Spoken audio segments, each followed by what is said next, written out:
जय जगन्नाथ सायना ओडिया टेक को आपण मानक स्वागत। आज आम गोटे इम्पोर्टाट टॉपिक उपर डिस्कस करबा जे वर्तमान 5T अध्यक्ष भी कार्तिकेय पांड्यन समस्त नुआ ओडिशा कार्यक्रम भत्ता वृद्धि करिवे बोली घोषणा करछन्ती एवं यथाशीघ्र राज्य सरकार भत्ता वृद्धि करिवे।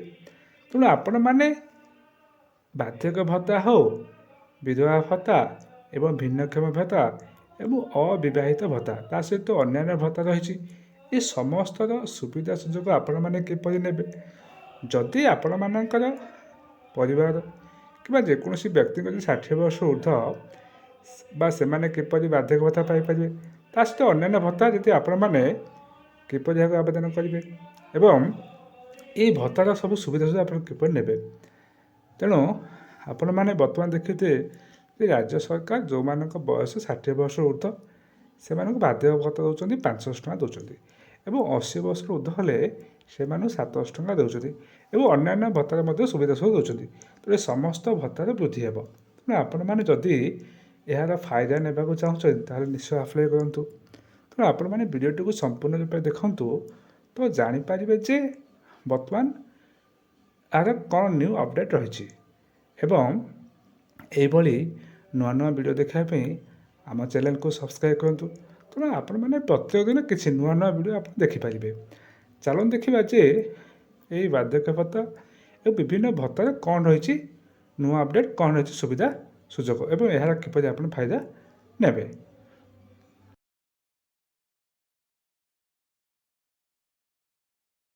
ଆପଣ ଭତ୍ତା ପାଇବାକୁ ଯୋଗ୍ୟ ତାହେଲେ ଆପଣମାନଙ୍କୁ ଏଇ ଫର୍ମଟି ଭରିବାକୁ ପଡ଼ିବ।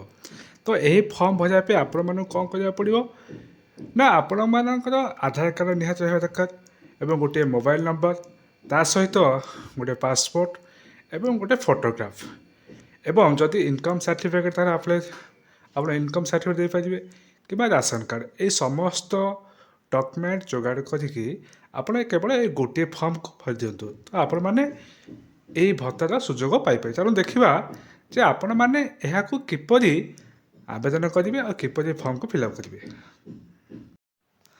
ଆପଣମାନେ ଏଇ ଗୁଗଲରେ ସର୍ଚ୍ଚ କରିବେ ଯେ SSEPD କ'ଣ କରିବେ ନା SSEPD ଆପଣ ସର୍ଚ୍ଚ କରିବେ। ସର୍ଚ୍ଚ କଲା ଦେଖନ୍ତୁ ଏହିପରି ଗୋଟେ ହୋମ୍ ପେଜ୍ ଆସିବ। ତ ପ୍ରଥମ ଅପସନ୍ଟିକୁ ଆପଣମାନେ ଏଠି କ୍ଲିକ୍ କରିବେ। କ୍ଲିକ୍ କରି ଦେଖିବା ହୋମ୍ ପେଜ୍ଟି ଆସିବ। ଏହିପରି ଗୋଟେ ହୋମ୍ ପେଜ୍ଟି ଆସିଗଲା। ତ ଆପଣମାନେ କ'ଣ କରିବେ ନା ଦେଖନ୍ତୁ ଏଠି ପେନସନ୍ ସ୍କିମ୍ ଏଠି ଆପଣ କ୍ଲିକ୍ କରିବେ। କ୍ଲିକ୍ କଲା ଦେଖିବେ ନା ଏହିପରି ଗୋଟେ ଇଣ୍ଟରଫେସ୍ ଆସିଗଲା। ତ ଆପଣମାନେ ଦେଖନ୍ତୁ ତାପରେ ଆପଣମାନେ କ'ଣ କରିବେ ଏଠି ଚୁଜ୍ ସ୍କିମ୍ ଏଠି ଆପଣ ଚୁଜ୍ କରିବେ କେଉଁ ସ୍କିମ୍ ଚୁଜ୍ କରିବେ। ଦେଖନ୍ତୁ ଏଠି ନା ମଧୁବାବୁ ପେନସନ୍ ଆପଣ ଏଠି କ୍ଲିକ୍ କଲା ପରେ ଆପଣ କ'ଣ କରିବେ ନା ପ୍ରୋସିଡ୍ ଅପସନ୍କୁ ଏଠି କ୍ଲିକ୍ କରିବେ। ଦେଖନ୍ତୁ ତାପରେ ଦେଖିବ ଆପଣ ତାପରେ ମୁଁ ଆପଣଙ୍କୁ କହିବି ଷ୍ଟେପ୍ ବାଇ ଷ୍ଟେପ୍ ଆପଣ କିପରି ଆପ୍ଲାଏ କରିବେ। ତାପରେ ଦେଖନ୍ତୁ ଏଠି ଯେ ଆପଣ ମାନେ ଏଠି କେଉଁମାନେ ଆପ୍ଲାଏ କରିପାରିବେ ଏବଂ କ୍ୟାସ୍ ଅଫ୍ ଲେପର୍ସ ପେସେଣ୍ଟ ଯେଉଁମାନଙ୍କର ଲେପର୍ସ ମାନଙ୍କ ସେମାନେ ମଧ୍ୟ ଏଠି ଆପ୍ଲାଏ କରିପାରିବେ। ଏବଂ ତା ସହିତ ଆପଣମାନେ ଦେଖିବେ ଡିଜାବିଲିଟି ବା ଭିନ୍ନକ୍ଷମମାନେ ମାନେ ଏଠି ଆପଣମାନଙ୍କର ଆପ୍ଲାଏ କରିପାରିବେ ଏବଂ ଡିଭୋର୍ସ ମାନେ ଯେଉଁମାନେ ବିଧବା ଭତ୍ତା ହେଉ କିମ୍ବା ଛାଡ଼ପତ୍ର ଯେଉଁମାନେ ମାନେ ଓଲ୍ଡ ପେନସନ୍ এই ଗୁଡ଼ାଏ ସ୍କିମ୍ ହେଉଛି ଆପଣ ଟ୍ରାନ୍ସଜେଣ୍ଡର ସମଲିଙ୍ଗୀ ମାନେ ଟ୍ରାନ୍ସଜେଣ୍ଡର ମାନେ ଏଠି ଏବଂ ଉଡ୍ରଫା ବା ବିଧବା ଭତ୍ତା ଏ ସମସ୍ତେ ଏଠି କ'ଣ କହିବା ଅବିବାହିତ ଭତ୍ତା ଆପଣ ଯେକୌଣସି ଏଠି ଚୁଜ୍ କରିପାରିବେ। ତ ମୁଁ ଏଠି କ'ଣ କରିବି ନା ଓଲ୍ଡ ପେନସନ୍କୁ ଏଠି କ୍ଲିକ୍ କଲି।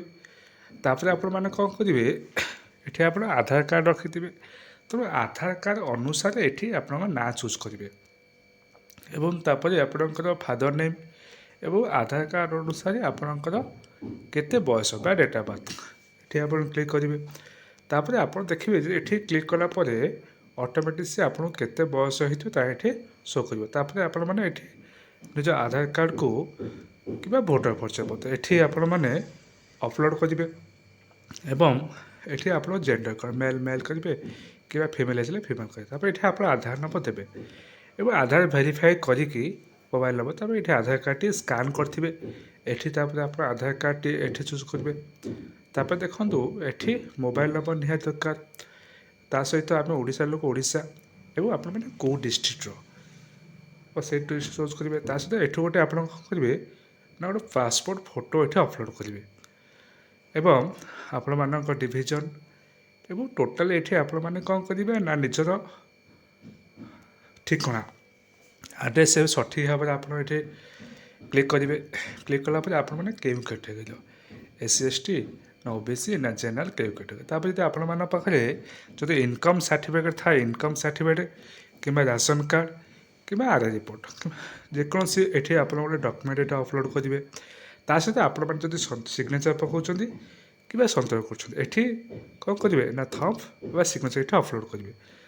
ଆଉ ତା'ର ମୋଷ୍ଟ ଇମ୍ପୋର୍ଟାଣ୍ଟ ହେଉଛି ଯେ ଆପଣମାନଙ୍କ ବ୍ୟାଙ୍କ ଡିଟେଲ୍ସ, କାରଣ ବର୍ତ୍ତମାନ ବାର୍ଦ୍ଧକ୍ୟ ଭତ୍ତା ହେଉ ସମସ୍ତ ଭତ୍ତା ଡାଇରେକ୍ଟ ବ୍ୟାଙ୍କ ଖାତାକୁ ଯାଇଥାଏ। ତ ଆପଣମାନେ ଏଠି ନିଜ ବ୍ୟାଙ୍କର ଏଠି କେଉଁ ବ୍ୟାଙ୍କରେ ଆପଣ ଖାତା ଖୋଲିଛନ୍ତି, ଏଇଟା କାହା ନାଁରେ ଆକାଉଣ୍ଟ ଅଛି ଏବଂ ଆକାଉଣ୍ଟ ନମ୍ବର IFSC କୋଡ଼୍ ଏ ଟୋଟାଲ୍ ଆପଣ ଏଠି ଫିଲ୍ଅପ୍ କରିବେ। ଏବଂ ତାପରେ ଆପଣ ବ୍ୟାଙ୍କ ଖାତାର ପ୍ରଥମ ପୃଷ୍ଠାଟା ଏଠି ସ୍କାନ୍ କରିକି ଏଠି ଅପଲୋଡ଼ କରିବେ ଏବଂ ତାପରେ କ'ଣ କରିବେ ନା ଏଠି ଆପଣ କ୍ଲିକ୍ କରିବେ। ଏଠି ଆପଣ କ୍ଲିକ୍ କରିକି ଫର୍ମଟି ଆପଣ ସବମିଟ୍ କରିବେ। ସବମିଟ୍ କଲା ପରେ ଦେଖନ୍ତୁ ତାପରେ କ'ଣ ହେବ ନା ଆପଣ ଫର୍ମଟି ଭେରିଫାଏ ହେବ। ଭେରିଫାଏ ହେଲା ପରେ ଆପଣମାନେ ଖୁବ୍ ଶୀଘ୍ର ଆପଣଙ୍କର ଭତ୍ତା ପାଇପାରିବେ। ତା ସହିତ ବର୍ତ୍ତମାନ ରାଜ୍ୟ ସରକାର ଭତ୍ତା ବୃଦ୍ଧି କରିବେ ବୋଲି ଘୋଷଣା କରିଛନ୍ତି ଏବଂ ଅଲଗା ରାଜ୍ୟରେ ମଧ୍ୟ ଭତ୍ତା ବୃଦ୍ଧି ହେଲାଣି। ତେଣୁ ଆପଣମାନେ ବର୍ଦ୍ଧିତ ଭତ୍ତା ପାଇପାରିବେ। ତେଣୁ ଭିଡ଼ିଓଟି ଭଲ ଲାଗିଥିଲେ ଲାଇକ୍ ନିଶ୍ଚୟ କରିବେ।